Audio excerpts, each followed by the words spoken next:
Hello everyone and welcome back to my channel. In today's video we will be making the second installment for our Christmas block of the month quilt along. So I hope you are ready to get started. By the way, if you haven't joined in as yet, it is not too late. I will add the link in the description box if you would like to get involved. Be part of it. Don't be that person who is regretful at the beginning of December when we all show our beautiful Christmas quilts. All right, so today's block is called Broken Windows. Oh my gosh, it is so beautiful, absolutely gorgeous.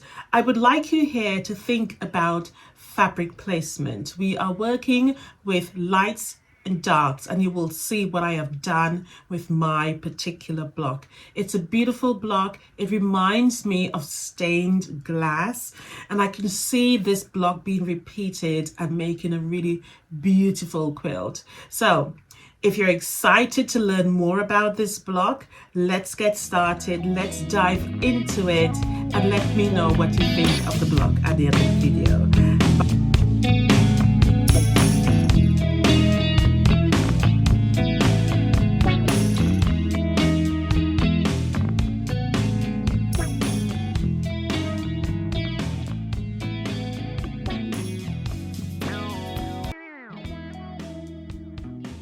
All right, so what you see me doing here is that after making all of your cuts for your block, you'll need to do some further subcuts. Your two larger squares, it's important that you cut them on the diagonal twice. These are the only squares you're going to make those cuts to.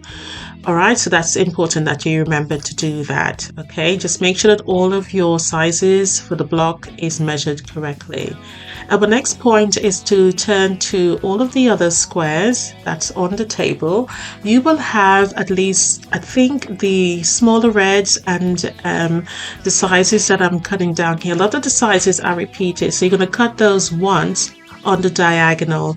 Do make sure, as you see me doing here, that they're all the same size. Okay, that's important. So cut on the diagonal for those squares that are relatively the small size, and I'm laying them out here so that I know that those are the ones that I need to cut. So just remind yourself to do that so that you don't make any mistakes.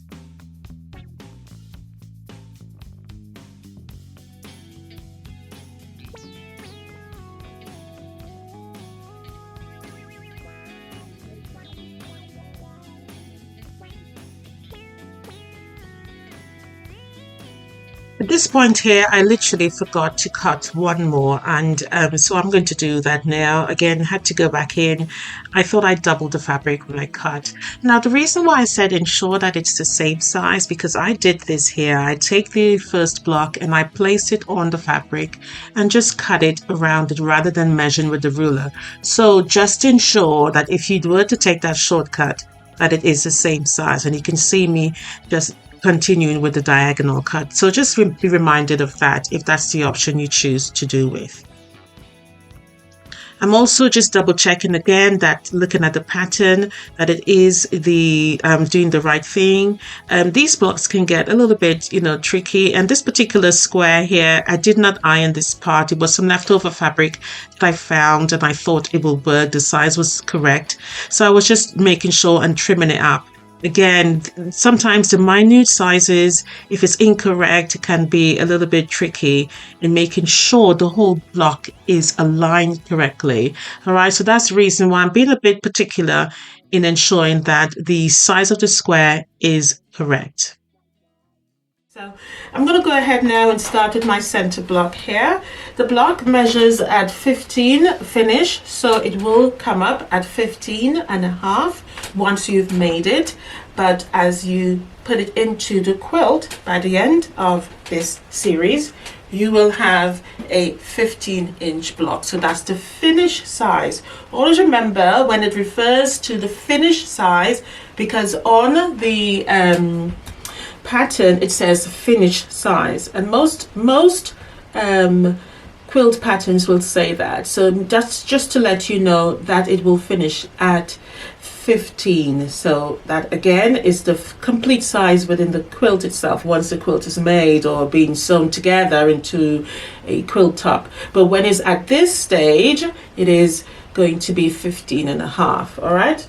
So I'm going to have my center block here sitting on point, and for my other fabrics I'm going to be using these colors here. They are like little Christmas prints with booballs. I can never remember the pronunciation of that name, but nevertheless we are going to start by making a square on point. This constructs quite easily, and I'm just going to place them here. And as I am placing them, I'm going to tell you that this, if I were you, that I will start with this as my first block to sew together. All right, and then you can start to build it from there.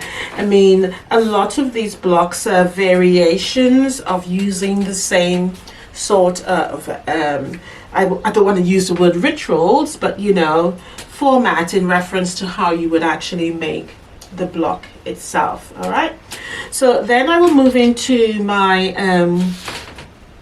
my corner squares here, and I'm going to place it on the corner. And I like to do that because I do find it simplifies the process of building the quilt.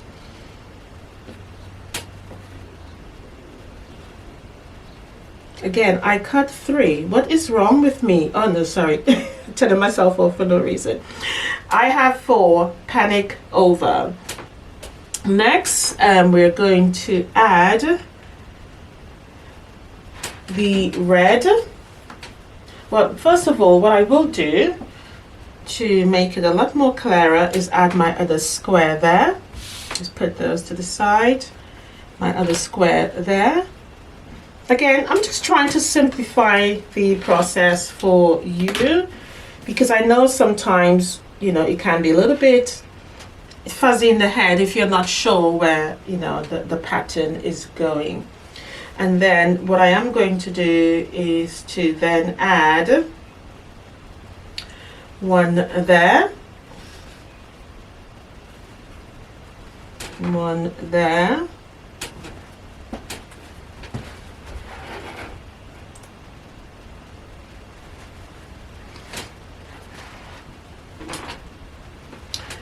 the next one goes right there, and let's move that aside, right there.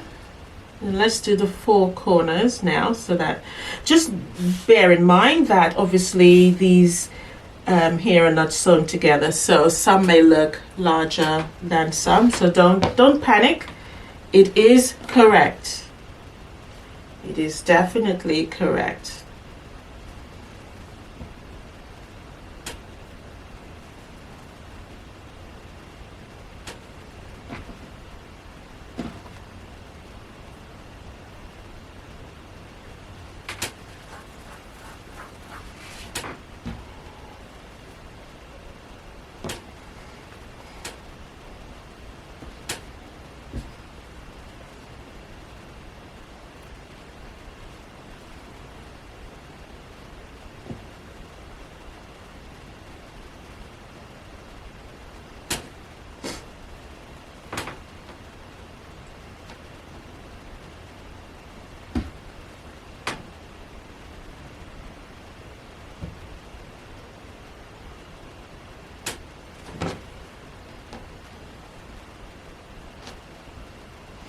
So at this stage, just try and concentrate on what you're doing.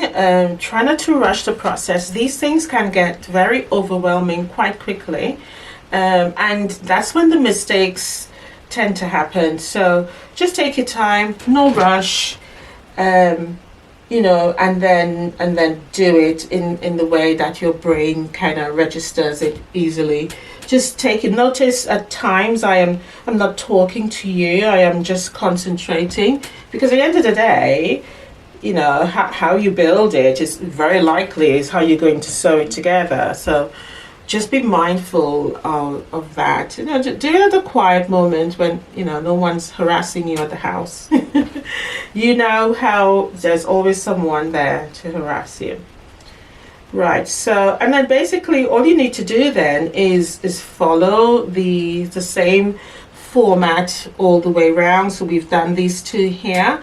So the next objective is to then add our blue again. So, you know, fit it in there and fit it in there. So you're just copying what you've done, and then obviously what goes in next is our green.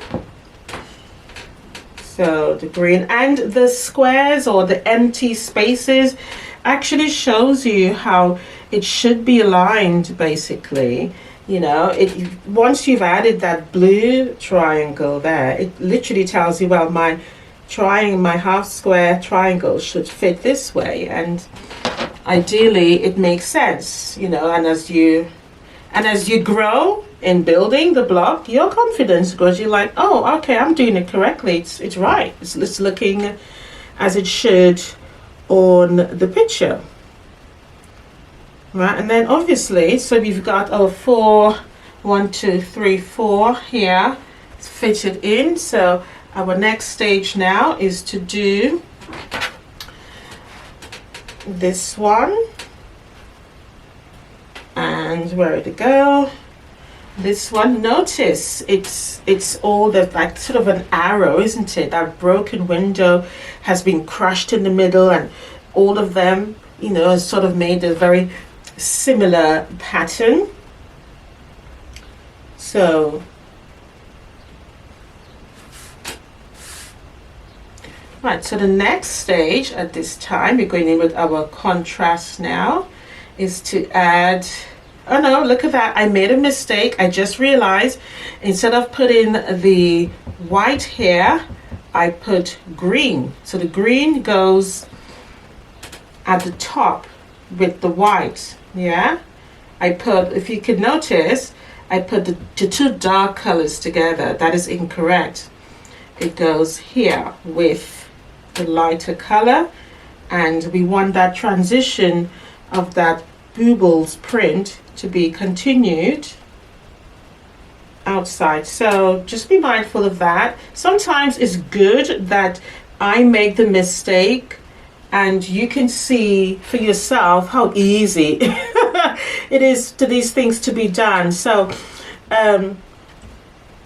just double check. And what made me realize, I was like, as much as it looks pretty awesome with the darker fabric next to the two darks together, I realized it wasn't standing out, and that's what made me notice that, hey, it's not correct. There is a little bit of too much darks going there, because I remember saying the bubbles are going to be surrounding the darker fabrics. So okay, so I hope that actually helped there. And of course, all we need to do now is to make our half square triangles. Let's separate this. The way fabric sticks together is like, whoa.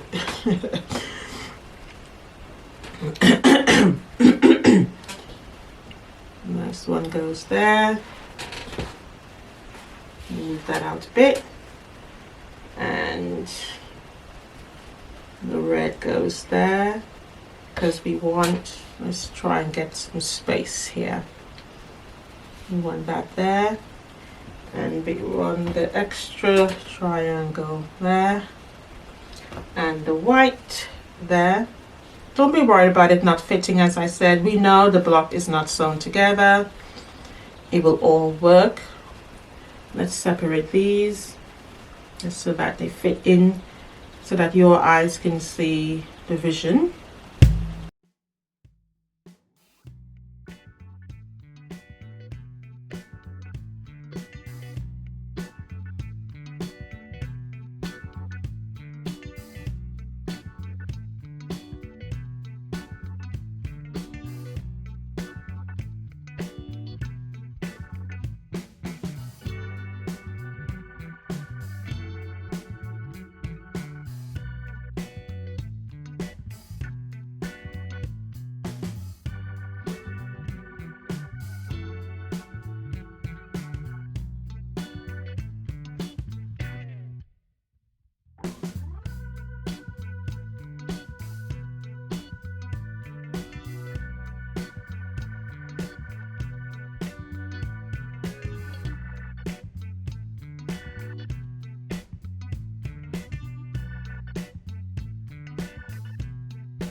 All right, so we have come to the end of this now.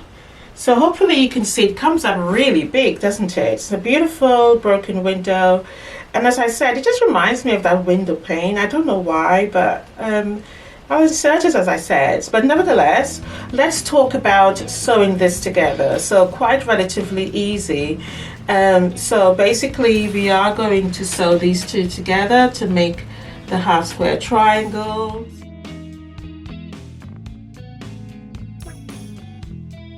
Now, the next steps are very important. If you miss this, you will find yourself getting a little bit of a headache. Okay, so do not forget to do this. So get your iron on. I will say set it to be warm because we don't want the smaller components that we just made to be warped by the heat. If the iron is too hot, I do find that it warps it because the components are so small, we tend to put the whole iron over it. So just a warm heat so the block stays flat. So once you've made your flying geeses and your half square triangles, as well as the center block, you need to ensure that you iron them all. The only block here that doesn't need trimming down is your center block. So you have no need to do that. We're only trimming the flying geeses and the half square triangles. All right. Here you see me using the ruler. Then I realized this is not the correct ruler. I mean, I could use this, but I wanted to demonstrate to you the proper way of trimming down your half square triangles. So you're going to take your ruler with that diagonal line there, okay, and you're going to lay that on your diagonal line, stitch line where the two components of the half square triangle forms. Line it up on one edge of where you need to make your cut, all right, and then you trim away like an L, as simple as that. Do not forget to literally make these trimmings, as I said, all right, they're very important step.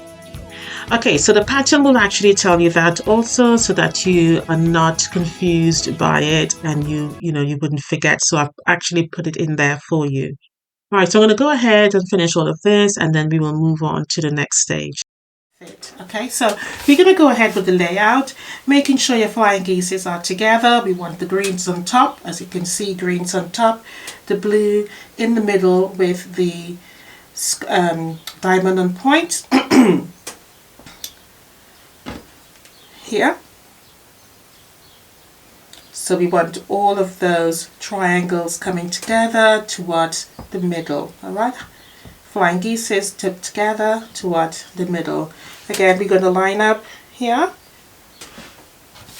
making sure that the red is touching. And all we're going to do right now is to simply fill in the half square triangles. We want in the red towards the corners, like so. Red towards the reds must be touching.